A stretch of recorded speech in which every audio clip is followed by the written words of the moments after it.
Jail तक पैदल लाया गया।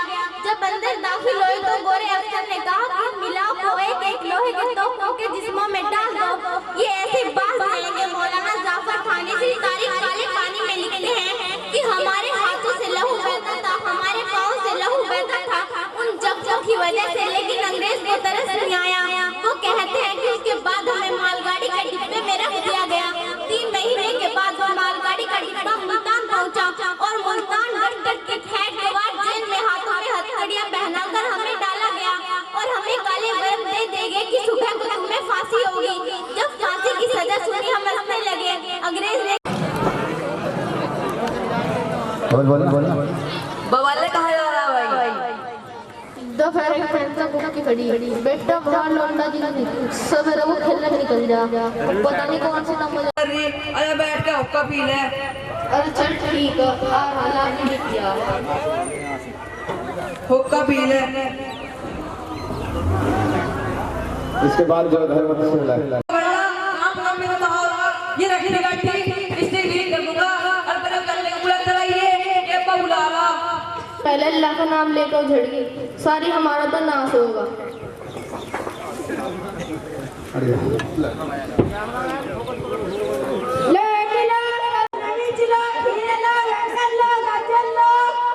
पापा सब्जी वाला आया, अम्मी ने यूं कहा था जब सब्जी वाला होगा सब्जी ले लिए। क्या चलने साढ़े बने को इधर पकड़ में ले क्या ले ले सब्जी लो किलो सब्जी लो कटकुलो तोरी लो कटकुलो सुनमी लो खेलो कंगन लो गजल। दूसरा हाल है पेट पालने का इल्ला बना रखा। अरे लगा तुम जानते थे इन्हें लगा पता जिनके सर पर धूप पड़ेगी जब पता चलेगा चलते हैं लेंगे मैं चिंते के लिए। अरे दूरा यार यूं क्या करते, अपनी खातिर थोड़ा ही मांग रहे, अपनी खातिर नहीं मांग रहे। देखा जुल्फान मांगते के लौंडे को जो भी चाहिए, पेट ऐसा हो रहा है जैसा गड़ा। और उसकी एक दिन अल्लाह देने रोटी कर दी थी, रोटी को तह तोड़ दी थी और पुलाव का ढेर आधा कर दिया था।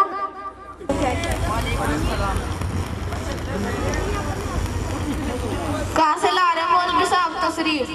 मदरसा दारुल फुरकान पटना बिहार शरीफ से तशरीफ ला रहे हैं। चंदे सिलसिले में हमारा हाजिरी हुआ है। बच्चा लोग बहुत बढ़ रहा है, खर्चाई बहुत होती है जिसमें बहुत दिक्कत होती है, महंगाई बहुत बढ़ रहा है जिसमें सलाह में हमारा मदरसा डूब गया, लोगों को बहुत नुकसान हुआ। लवाई वाले कहा था ना मैंने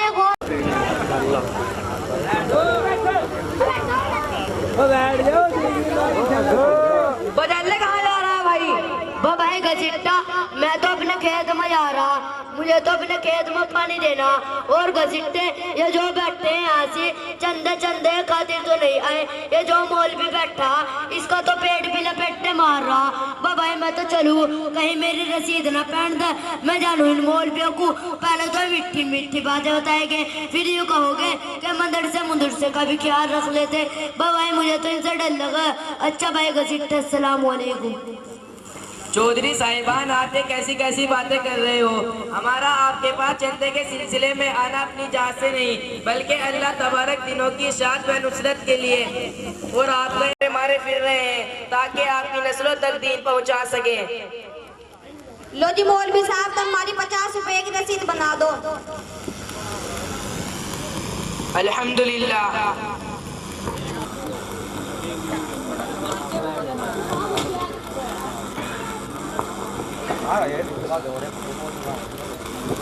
लो जी मौलवी साहब तुम भी बना दो हमारी 50 रुपए की।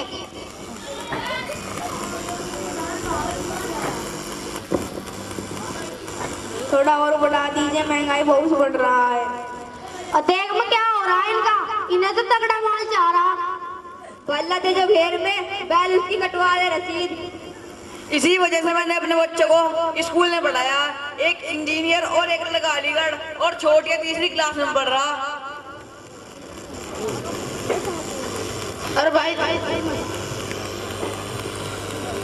और भाई जो तेरा लड़का अलीगढ़ यूनिवर्सिटी वो आया हुआ है, एक बार उसे बुला, वो मौलवियों से बात करेगा। बुला उसे, वो करेगा मौलवी से बात। गुड्डू ओ गुड्डू, गुड्डू ओ गुड्डू, ओ प्रोफेसर।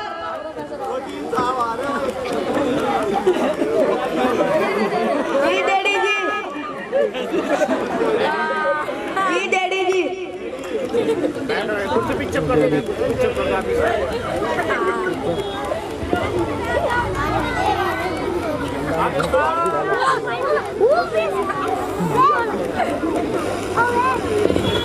जी दादा।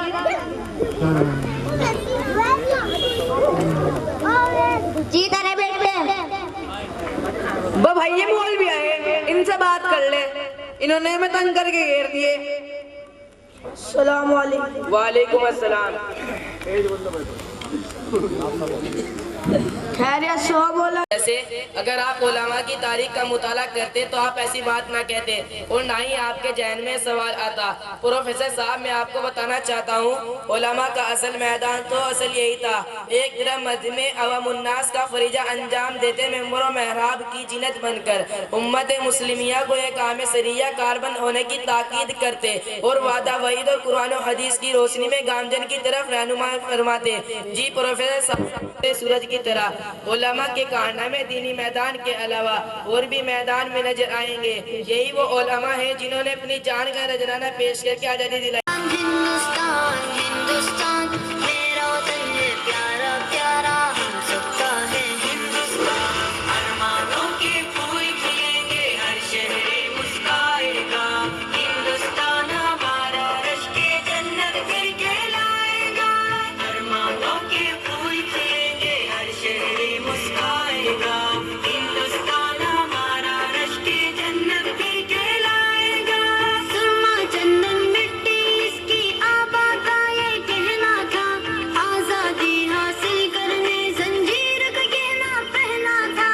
जान का नजराना देकर इस गुलशन ही में रहना था। इश्क का मंत्र ऐसा कोई जब जब भी दोहराएगा। हिंदुस्तान हमारा रश्के जन्नत ही कहलाएगा। अरमानों के फूल खिलेंगे हर शहर मुस्काएगा। हिंदुस्तान हमारा रश्के जन्नत फिर कहलाएगा। हिंदू मुस्लिम सिख ईसाई रहते हैं खुशहालियाँ। हिम्मत आज़म से कायम रहता है अपना इक़बाल यहाँ। कन्याकुमारी से कश्मीर तलक है एक सुरतालियाँ। जो एक बार यहाँ आया यहाँ होकर रह जाएगा। हिंदुस्तान हमारा रश्के जन्नत फिर कहलाएगा। अरमानों के फूल खिलेंगे हर शहर मुस्काएगा। हिंदुस्तान हमारा रश्के जन्नत फिर कहलाएगा।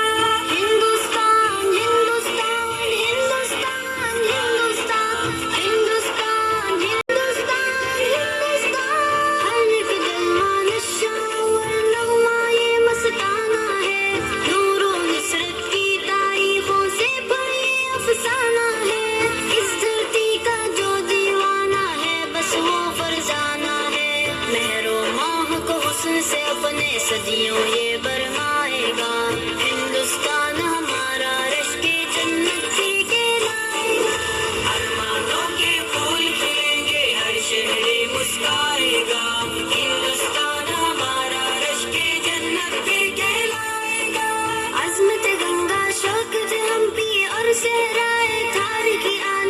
हुस्न अजंता और एलोरा ताजमहल की अपनी शान। टीपू गांधी नेहरू जवाहर लक्ष्मीबाई की ये जान। दोबारा सोने की चिड़िया का किस्सा दोहराएगा। हिंदुस्तान हमारा रश्के जन्नत फिर कहलाएगा।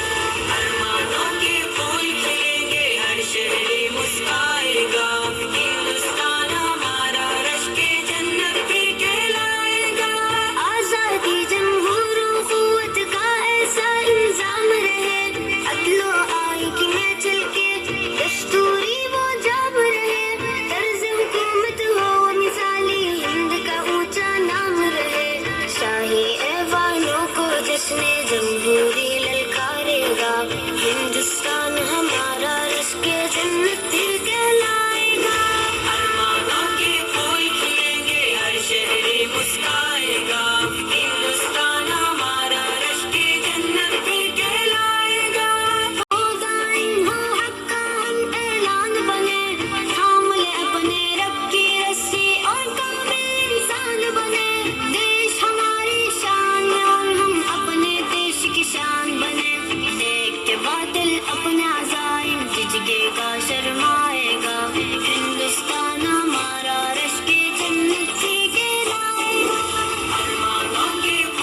में, जो हज में सफर पैदा तो कट जाती है जंजीरें।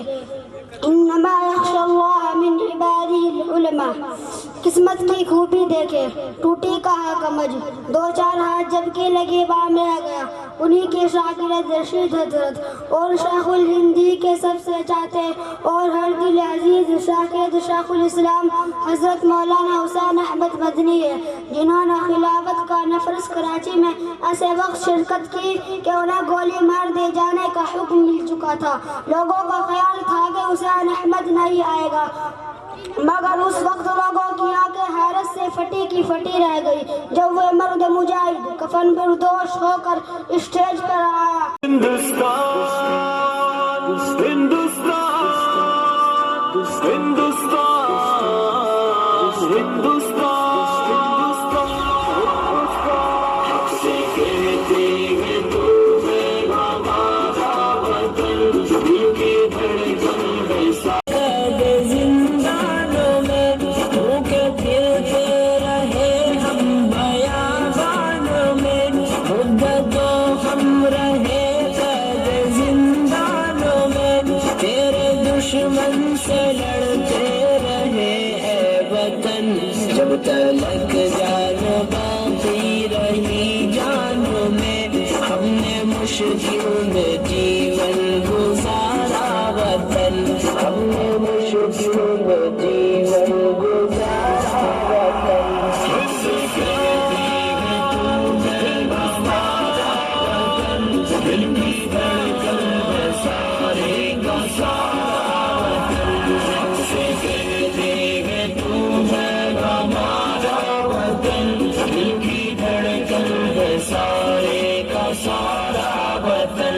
जब तो दुश्मन के नरवे में था, जब तो दुश्मन के नरवे में महसूर था, जब तो आजाद राहों से भी दूर था, जब तो तन्हा था लाचार मजबूर था, जब तो बेयार था जख्मों से चूर था, तेरी मुश्किल में हम थे सहारा वतन, तेरी मुश्किल में हम थे सहारा वतन। हमसे कहते हैं तुम्हें हमारा वतन, दिल की धड़कन है सारे का सारा वतन। हमसे कहते हैं तुम्हें हमारा वतन, दिल की धड़कन है सारे का सारा वतन।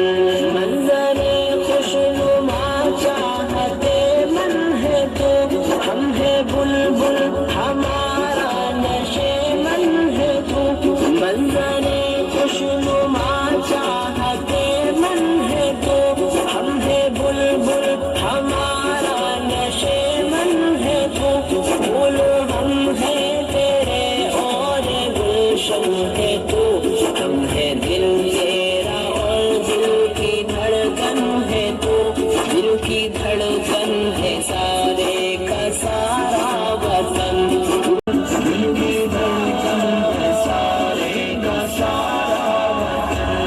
हमसे कहते हैं तुम्हें हमारा वतन, दिल की धड़कन है सारे का सारा वतन।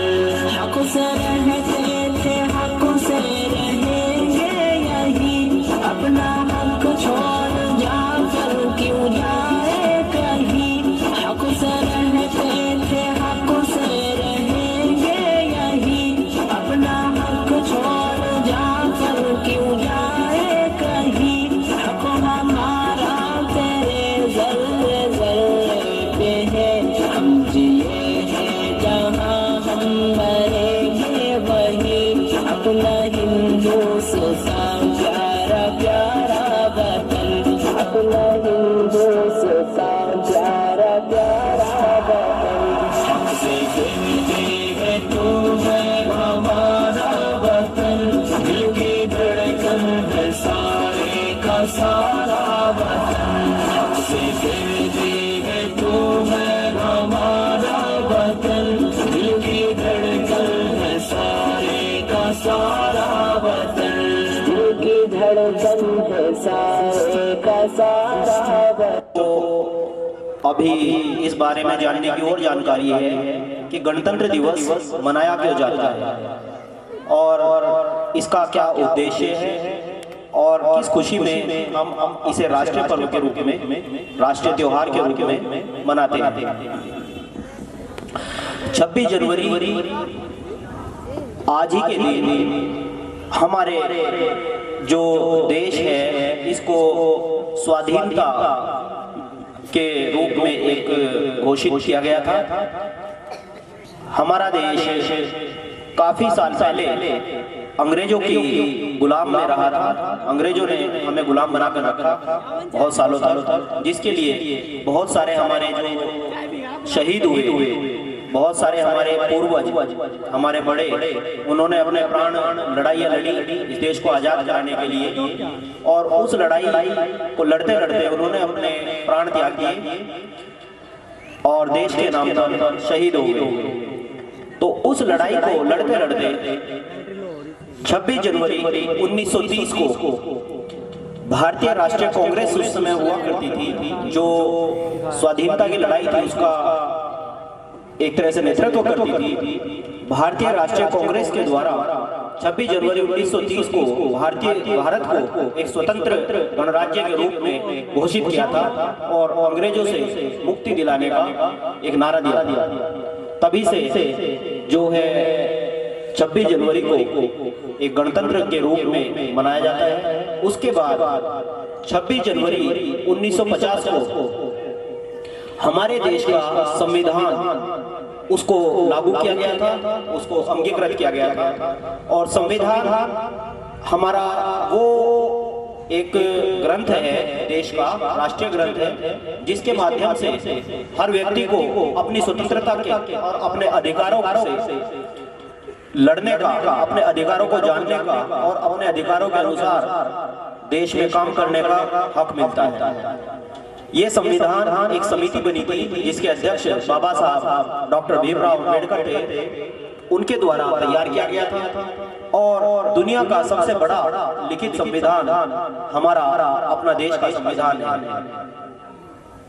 इसी संविधान के द्वारा आप यहाँ बैठे हैं, पर्व मनाते हैं, आप एक स्वतंत्रता का अनुभव करते हैं, अपने विचारों को रखने की आजादी है, अपनी बात को कहने की आजादी है, अपने किसी भी कार्य को अपने धार्मिक, अपने राजनीतिक क्षेत्र में लड़ने, उसे अपनाने, उसके अनुसार काम करने की आजादी हमें इसी संविधान के द्वारा मिलती है।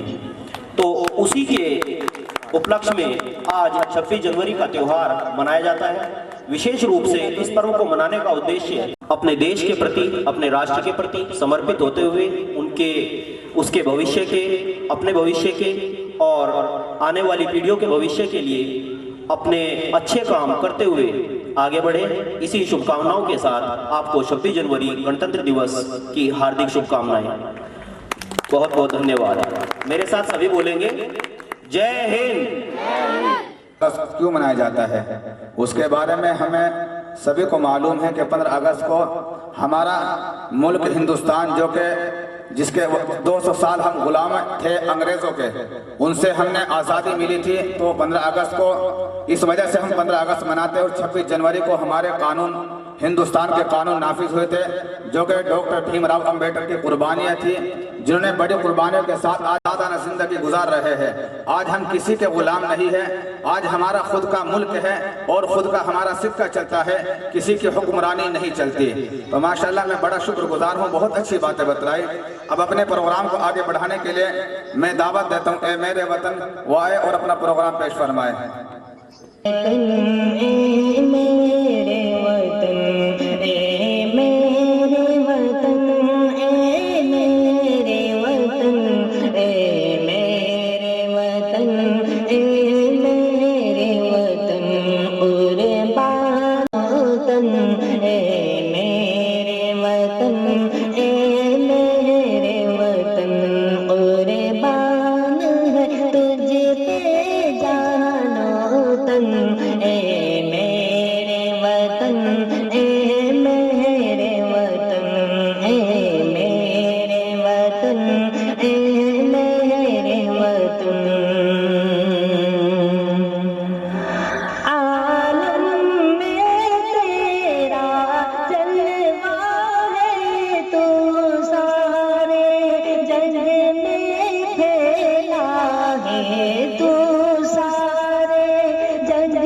फिक्रोपन ए मेरे वतन ए मेरे वतन कुर्बान है तुझ पे जानो तन ए मेरे वतन ए मेरे वतन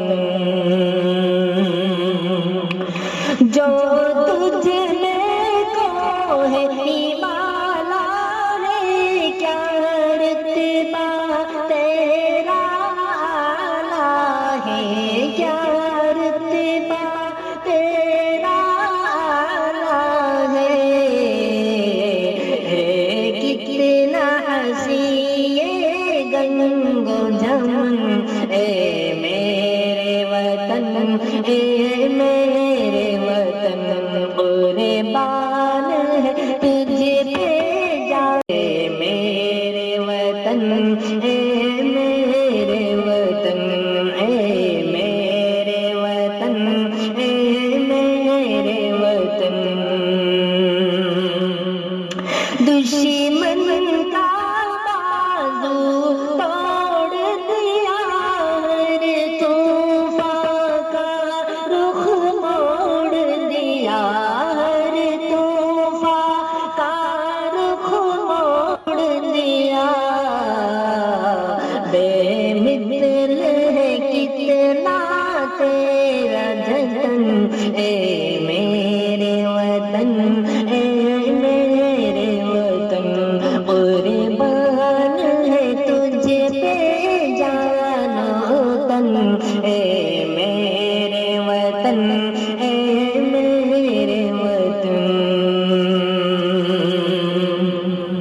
क्या खौफ तुझे हो बातिल से सौ पार लड़ा है कातिल से सौ पार लड़ा है कातिल से है तुझसे लड़ज़ादार रसन है तुझसे लड़ज़ादार रसन ए मेरे वतन ए मेरे वतन कुर्बान है तुझ पे जानो तन ए मेरे वतन ए मेरे वतन। आजादी से पहले 26 जनवरी 1923 ईस्वी को कांग्रेस ने अंग्रेज हुक्मरानों से मुकम्मल आजादी का मुतालिबा किया था। उस वक्त ये मुतालिबा मंजूर नहीं किया गया। कांग्रेस के रहनुमाओं ने तय किया कि हम ये दिन हर साल यूम आजादी के तौर पर मनाएंगे। चुनांचे हसूल आजादी तक ये दिन यूम आजादी के तौर पर मनाया जाता रहा। 1857 ईस्वी के आते आते एक सहला जवाला बन गई। उस वक्त ये सहला सिर्फ मुसलमानों के दिलों में भड़क रहा था और वही अंग्रेजों के निशाने पर भी था। 1857 ईस्वी की जंग आजादी तो नाकाम हो गई, मगर वह सहला इसी तरह दिलों में भड़कता भेजता रहा। 19वीं सदी के आगाज में फिर भड़का। उस वक्त उस सहला के तब गैर मुस्लिमों ने भी महसूस की और वे भी उस तहरीक का हिस्सा बने। जब भारत का संविधान बनाने की बात आई तो एक कमेटी बनाई गई। उस कमेटी में डॉक्टर राजेंद्र प्रसाद उस कमेटी के अध्यक्ष थे। उनके ऊपर जिम्मेदारी थी। उन्होंने फिर एक ड्राफ्टिंग कमेटी बनाई, संविधान निर्माण समिति बनाई। उस संविधान निर्माण समिति में डॉक्टर अम्बेडकर जी को प्रारूप समिति का अध्यक्ष बनाया और उसमें 7 मेंबर थे, 7 सदस्य थे। और 7 सदस्य की कोई महत्वपूर्ण भूमिका इतनी ज्यादा नहीं रही। सारा कारोबार डॉक्टर अम्बेडकर के ऊपर आ गया। एक सदस्य दिल्ली देश से बाहर चले गए, एक दिल्ली नहीं आ सके। इस प्रकार से डॉक्टर अम्बेडकर साहब ने संविधान को लिखना शुरू किया और कई देशों के संविधान का उन्होंने अध्ययन किया, कई देशों के। और उस अध्ययन करने के बाद उन्होंने संविधान के जो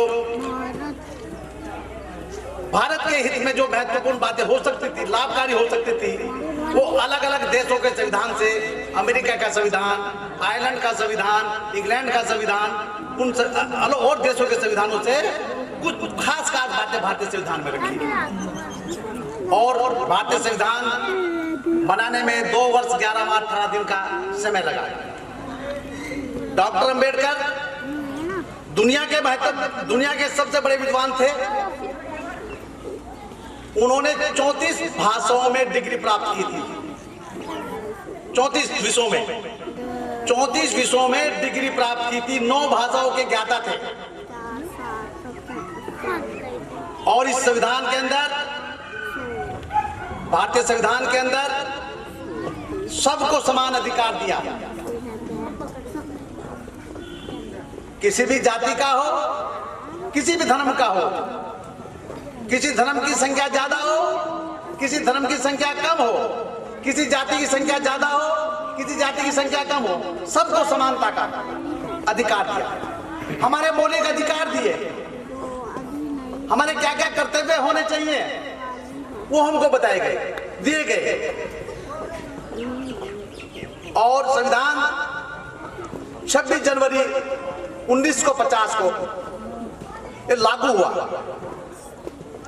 अब लागू तो हो गया हमारा संविधान, लेकिन संविधान को किस प्रकार लागू किया जाए उसके लिए एक व्यवस्था भी बनाई गई थी। और वो व्यवस्था के अनुसार ही हमारा देश आज प्रगति के पथ पर है। आज इस बात का मूल्यांकन होता है हर वर्ष। महल गिराओ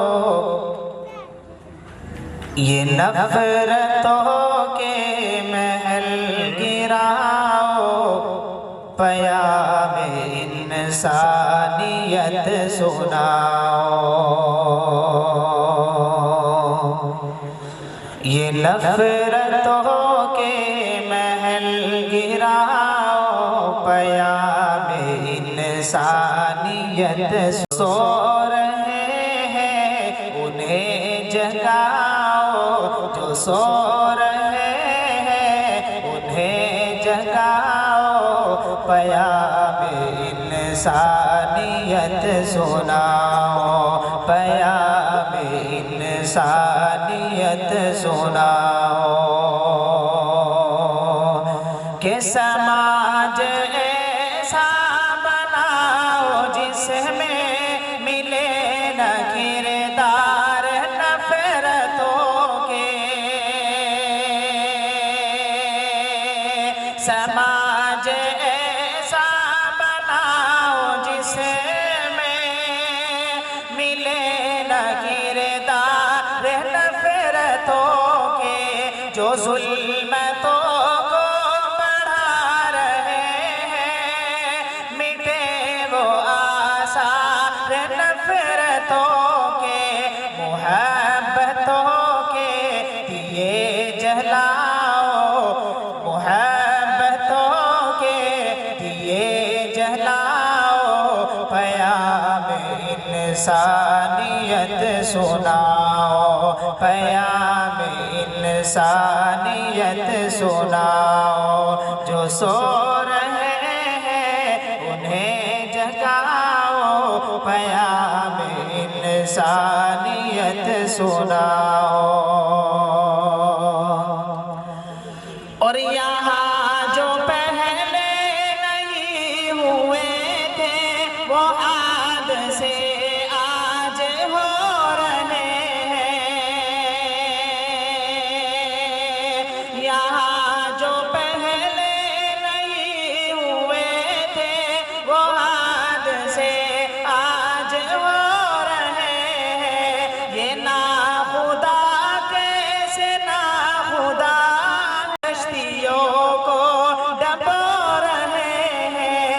इन्हें सही रास्ता दिखाओ, इन्हें सही रास्ता दिखाओ, पयाम इंसानियत सुनाओ।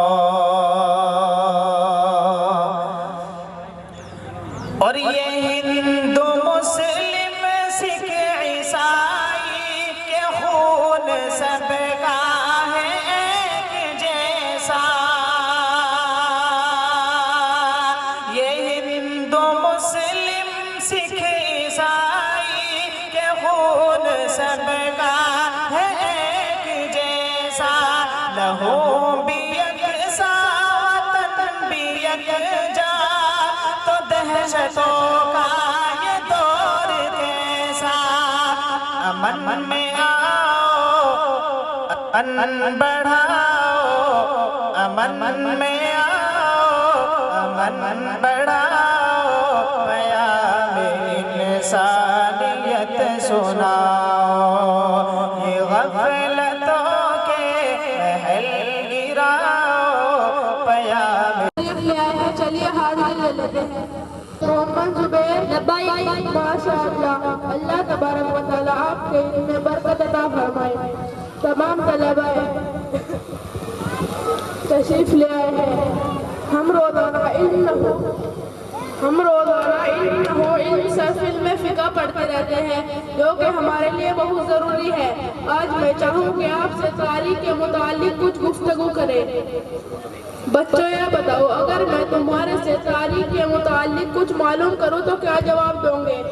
इंशाअल्लाह ज़रूर जवाब देंगे। इंशाअल्लाह ज़रूर जवाब देंगे। इंशाअल्लाह ज़रूर जवाब देंगे। अच्छा सुहेल, आप बताइए हमारा मुल्क कब आज़ाद हुआ? 15 अगस्त सन 1947 में आज़ाद हुआ। अबू ज़र बेटा आप बताइए, हम 26 जनवरी भी मनाते हैं और 15 अगस्त भी, इन दोनों में फ़र्क क्या है? 15 अगस्त को हमारा हिंदुस्तान आज़ाद हुआ, 26 जनवरी के दिन हमारे में कानून लागू हुए। जुबैर बेटा आप बताइए, अमेरिका की खोज किसने की? कोलंबस ने। और आप ही से सवाल किया जाता है, बल्ब का मौजिब कौन है, यानी बनाने वाला?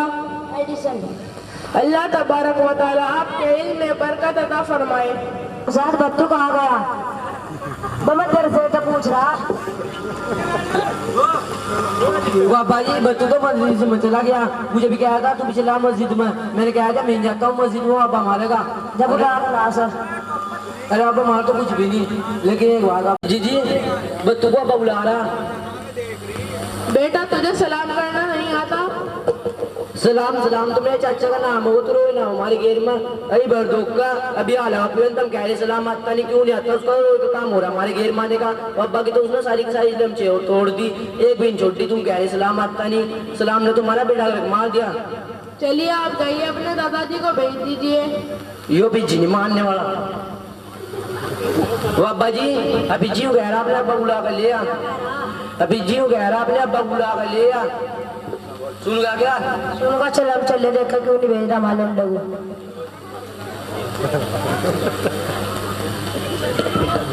अभी जी तन्ने मालूम क्यों नहीं भेजा? और तन्ने मारने के सारे बच्चों को बिगाड़ दिए, और तन्ने सबकी जिंदगी से ला दी। अरे तो बता तन्ने हमारे बत्तू खान के बच्चों क्यों नहीं भेजा? अरे खड़ा हो बत्तू, चल घर को। फतेह अली आपके दादाजी आए हैं, पानी पिला दो। अस्सलाम बैठ दबी रखा तो इस पानी को। दादाजी खैरियत से हो? देख रहा गुरसाद, जब इसे जिन्हें सलामी करनी थी, इतनी लंबी चौड़ी सलाम करने की क्या जरूरत थी? बस सलाम लेकर देता हो जाती सलाम। अरे खड़ाफत तो चल घर को। और हमने पढ़ाते तुझे मदरसे में, हमने तो सभी जितना बकवास झड़ा करेगा। और चल जंगल घास लाओगे, जहाँ घास का बकत हो रहा। दादाजी इतना गुस्सा क्यों हो रहे हो? तालीम हर इंसान के लिए जरूरी है। तालीम से इंसान जिंदगी गुजारने का सलीका सीखता है।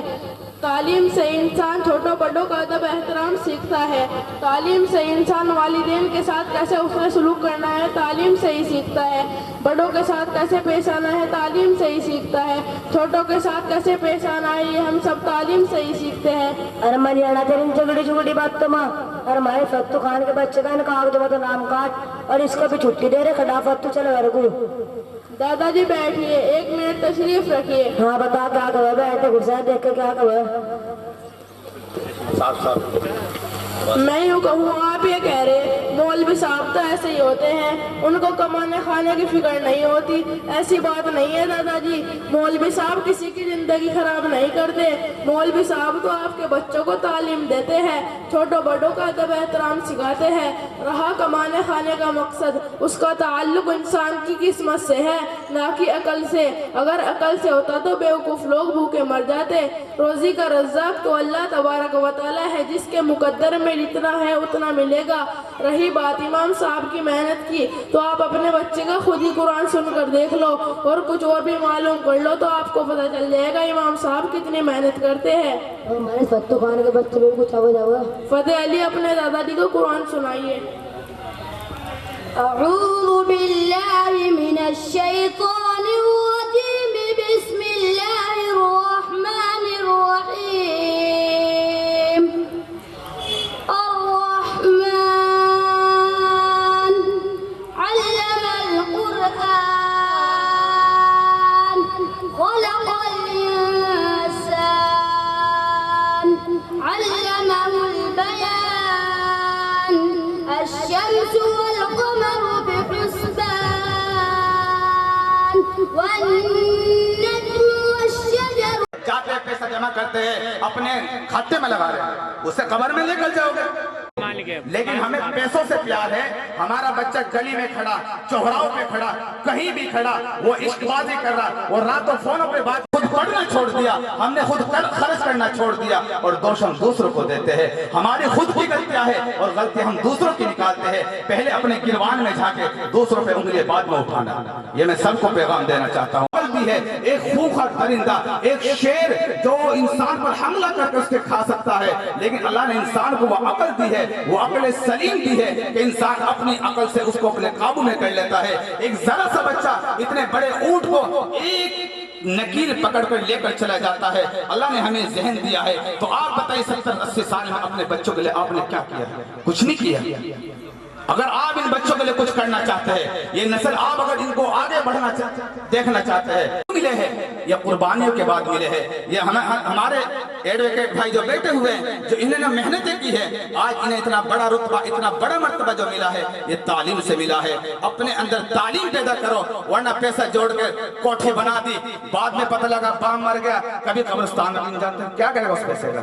तालीम अच्छी दोगे, वो आपके लिए कुछ न कुछ बनवा देगा, आपके लिए सवाब के लिए कुछ आगे पहुंचा देगा। वरना माल देकर जाओगे, अय्याशी करेगा, कहीं शराब खानों पर, कहीं रात में मोबाइलों पर, कहीं बैठकर शराब खानों पर, वो अय्याशी करेगा। अगर तालीम देकर जाओगे, वो तुम्हारा सर हमेशा ऊंचा रखेगा। चलिए, इसके बाद वक्त बहुत कम है, जुमे का वक्त भी करीब है। मैं इसके बाद हमारी माँ बहनें जो बगैर हिजाब के फिरती है, उनको पैगाम देना चाहती, बगैर दुपट्टे की फिरती है, उनको पैगाम देना चाहता हूँ। अल्लाह के नबी ने अपना रुमाल मुबारक उसको दे दिया, सहाबा से कहा कि इस लड़की के सर पे रख दे। अल्लाह के नबी अलैहिस्सलाम से सहाबी कहने लगे, ये अल्लाह के नबी, ये तो यहूदी की लड़की है। अल्लाह के नबी ने फरमाया, ए मेरे सहाबा याद रखना, यहूदी की लड़की और किसी की भी लड़की हो, अगर ये लड़की मेरे दरवाजे में भी सरखुली बैठे और अपने बाप के दरवाजे में भी सरखुली बैठे, तो मेरे दरवाजे में उसके दरवाजे में क्या फर्क रह गया। जनाब मोहम्मद रसूलुल्लाह तमाम अंबियाओं के सरदार है। तो आइए मुसम्मा ज़ैनब, उसकी पूरी जमात को मैं दावत देता हूँ, आइए अपना पैगाम पेश फरमाएं।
सुबह सुबह शुरू हो गए पापा, कब छुटकारा मिलेगा इनसे पता नहीं।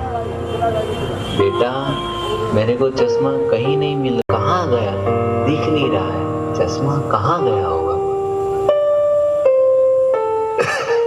बेटा पापा आपने नाक में दम करके रखा है, क्यों परेशान करते रहते हो? अपना चश्मा खुद संभाल के नहीं रख सकते? रोहन की मम्मी पापा का चश्मा ढूंढ के देना तो। पापा जी का रोज का रामायण है, एक दिन का थोड़ी ना है। तुम ही ढूंढ कर दो, मैं भोजन बना रही हूँ, मेरे पास टाइम नहीं है। और हाँ जल्दी ढूंढ कर दो, नहीं तो सामान इधर उधर कर देंगे, मेरा काम और भी बढ़ा देंगे। हे भगवान तुम ही कुछ करो इनका। अपना चश्मा इधर उधर रखकर सबको परेशान करते रहते हो आप। पापा ये सामने तो रखा है चश्मा, तुम सचमुच अंधे हो गए हो। ये लो।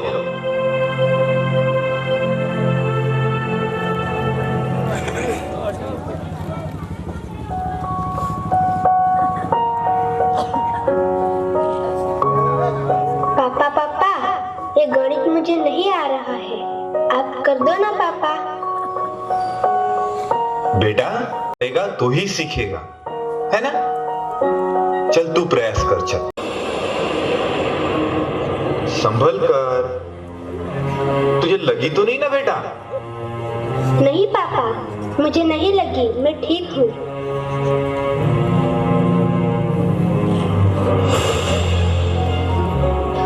और कैसे हो यार, सब खैरियत तो है ना?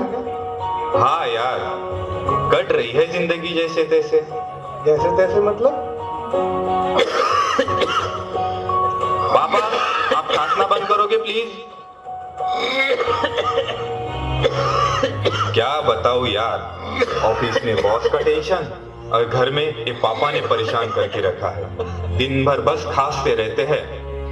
इनकी छोटी सी छोटी चीजों का ख्याल हमें रखना पड़ता है। अरे लेकिन तूने अभी तक इस मुसीबत को घर पे पाल कर क्यों रखा है? मतलब? अरे मतलब साफ साफ है यार, मैंने तो घर के बाहर मतलब वृद्धाश्रम में। अंकल अंकल वृद्धाश्रम मतलब क्या होता है? बेटा रोहन, वृद्धाश्रम मतलब जहाँ बूढ़े लोगों को रखते हैं, जैसे कि तेरे दादाजी, तेरे पापा तेरे दादाजी से परेशान हैं, उन्हें वहाँ वृद्धाश्रम में छोड़कर आएंगे। मैंने भी अपने मम्मी पापा को वहीं रखा है।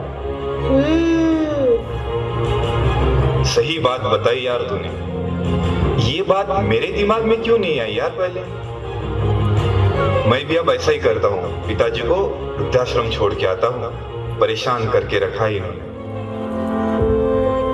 अच्छा तो ठीक है यार, चलता हूँ क्योंकि ऑफिस भी जाना है। ठीक है यार, बाय, मिलते हैं। ओ जी सुनते हो, टिफिन तैयार है। पापा आपका रोज का ड्रामा है ये, लगता है आप सचमुच अंधे हो गए। ये सामने ही तो रखा है चश्मा। पता नहीं पापा आपसे कब छुटकारा मिलेगा।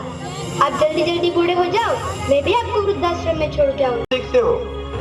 स्कूल में नहीं पापा, मैं तो आपसे ही सीखा हूँ। पापा मेरे जरा से गिरने पर आपको कितनी टेंशन हो गई। ये टेंशन मतलब आपका प्यार ही है ना पापा। तो बचपन में आपके पापा भी आपको ऐसे ही प्यार करते होंगे ना। बेटा रोहन, माता पिता के साथ ऐसा व्यवहार बिल्कुल नहीं करना चाहिए। माता पिता तो धरती के भगवान होते हैं, भगवान। उनका हमें आदर करना चाहिए।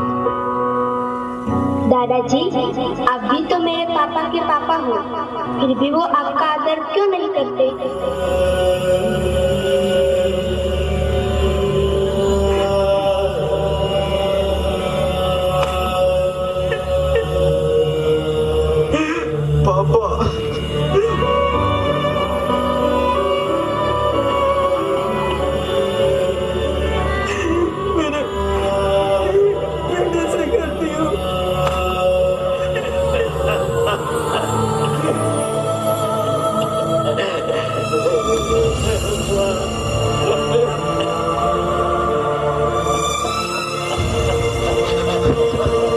मुझे माफ कर दो पिताजी, मेरे से गलती हो गई पिताजी। मैं आपको वृद्धाश्रम नहीं भेजूंगा पिताजी।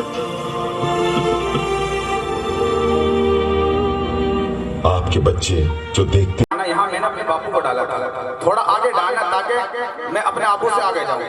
तो वो बच्चा था समझदार, उसने सोचा मैं जैसे अपने बड़ों के साथ करूंगा, कल को बुढ़ापा मेरे ऊपर भी आना है, कल को मेरी औलाद मेरे साथ करेगी।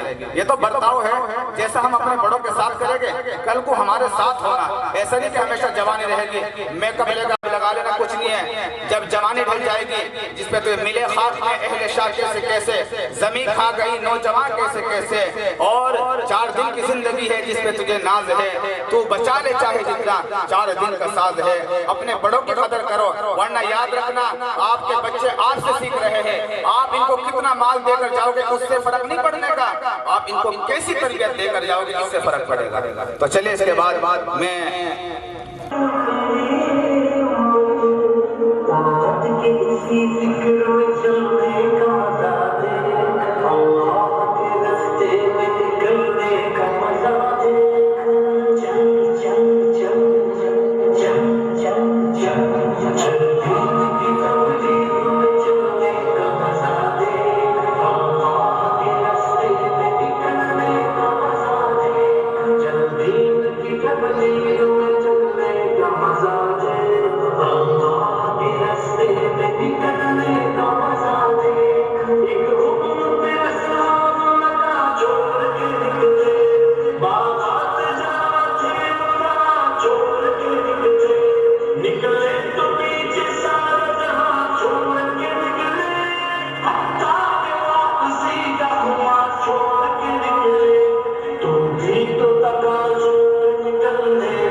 जितना भी तुम समझोगे उतनी होगी हैरानी।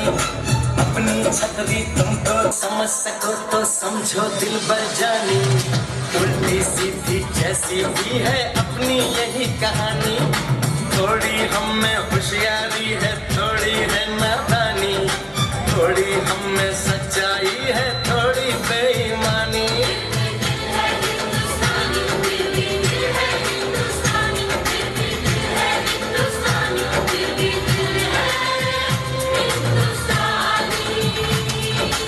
आंखों में कुछ आंसू हैं कुछ सपने हैं, आंसू और सपने दोनों ही अपने हैं, आंखों में कुछ आंसू हैं कुछ सपने हैं, आंसू और सपने दोनों ही अपने हैं।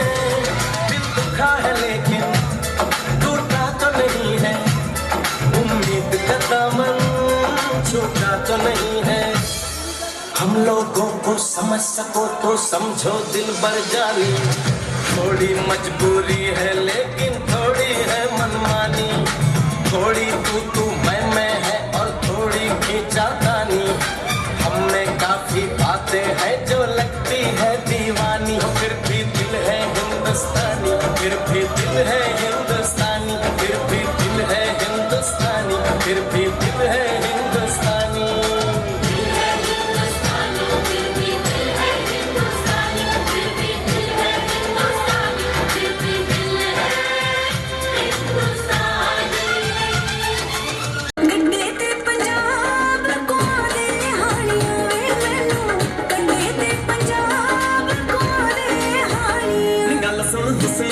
सरकारे औलिया बत मगरे बारे, गल सुन हुस्न दिए सरकारे औलिया बत मगरे बारे, साडी आदी है सरदारी जे तेरी रह गई रीज कवाने विच सारी ही मना दूं, गोरिए नी तेरा कल्ला कल्ला शौक मैं बगा दूं, गोरिए नी तेरा कल्ला कल्ला शौक मैं बगा दूं, गोरिए।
शौक मैं बगा दूं, गोरिए नी तेरा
Thank you.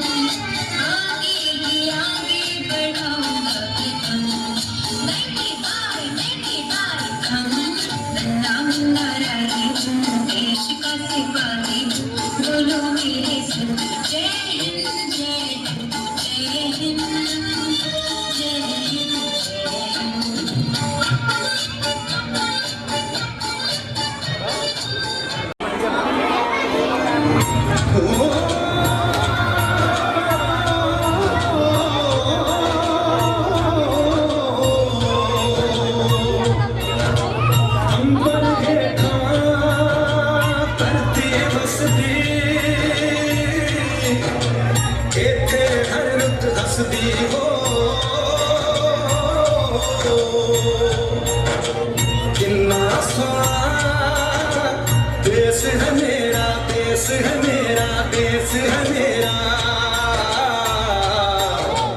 कितना सोना देश है मेरा, देश है मेरा, देश है मेरा, देश है मेरा।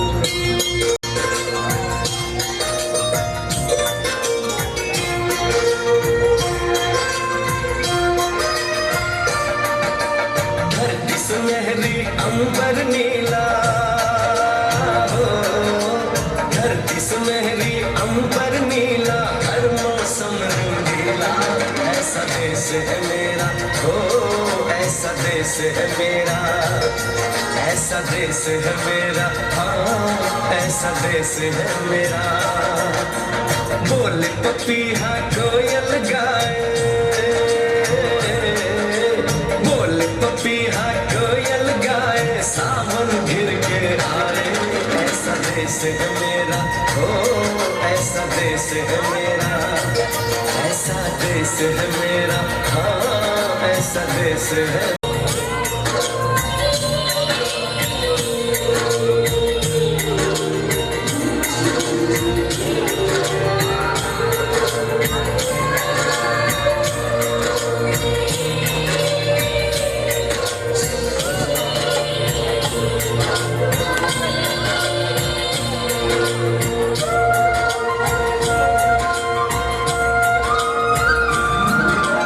गेहूं के खेतों में कंघी जो करे हवाएं, रंग बिरंगे कहीं बंसी कोई बजाए न, सुन लो कदम कदम पे है मिल जानी,